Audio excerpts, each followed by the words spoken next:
Ay ngayong araw nga mga madam, ako'y maglilipat nga ng listahan ng utang. Dahil tingnan nyo naman ang listahan ko ay talaga namang gurang na gurang na. Abay gurang na nga ang tindera, gurang pa ang listahan ng utang. Ang dami nga ho nagtatanong sa akin at nag-PPM kung ako nga raw daw ho ay nagpapautang din nga sa aming tindahan. Nako, simula nga nang nagkatindahan kami, kakambal na nga yata namin ng mga pautang. Opo, nagpapautang ho ako din. Ari nabanggit ko na dati sa akin nga mga vlogs, pero dahil marami nga tayong bagong followers, ay di ating uusisain ulit. Uusisain.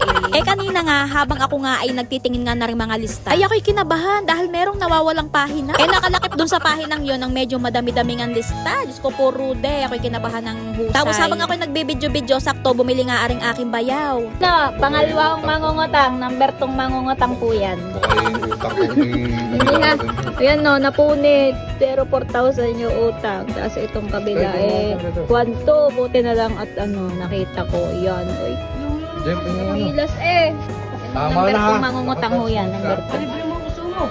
Madalang lang naman ho kaming magpautang din kaya nga inaabot na ng gurang ang aming notebook. Dahil ibig sabihin ay matagal bago nga maubos, bago mapaltan. Ang karaniwang nangungutang nga lang sa akin dito ay yun ng aking mama, yung aking kapatid, tapos yung tiyahin ko nga na isang buwan nga bago magbayad dahil nag-aantay nga siya ng pensyon. Pero walang problema yun sa akin ha dahil sila naman ay good payer at saka number 1 suki ko naman yung aking tiyahing iyon. Tapos nga yung aking pang mga ibang tiyahin din nga sa paligid-ligid. Pero hindi porket suki nga ay pinapautang ko din ha. Hindi lahat ng nabili din na aking suki ay nakakautang din. Talagang ang tanging pinapautang ko nga lang din ay aring ang aking mga kamag-anak. At kahit nga sila'y suki ko, tapos meron pa nga silang naiwang utang nung tindahan pa rin ng aking mga magulang ay nako, ekes sila sa akin. Miski sila ay din nabili, ay talagang hindi sila nakakautang. Talagang pangit nga ang garning notebook dahil kapag nabawasan nga ng isang pahina ay daladala na nga yung kabian. Kaya naman nga ipapaltan ko na nga ng garning tahi. Aringat naglilipat na nga ako din at iniisa-isa ko nga dahil baka nga meron pang maiwanan ay sayang naman. Meron din naman sadyang nangungutang kahit hindi ko suki. Dahil syempre, bilang isang tindera ay likas nga sa akin ang pagiging mawain. Kapag sila'y nangutang at sila'y nangako, tapos hindi sila tumupad, ay di hindi ko na talaga sila papautangin. Yung isang beses ay okay na yun, na testing ko na. Ay kung sila'y sisira, ay di hindi na talaga sila makakaulit sa akin. Meron kasing gayong mangungutang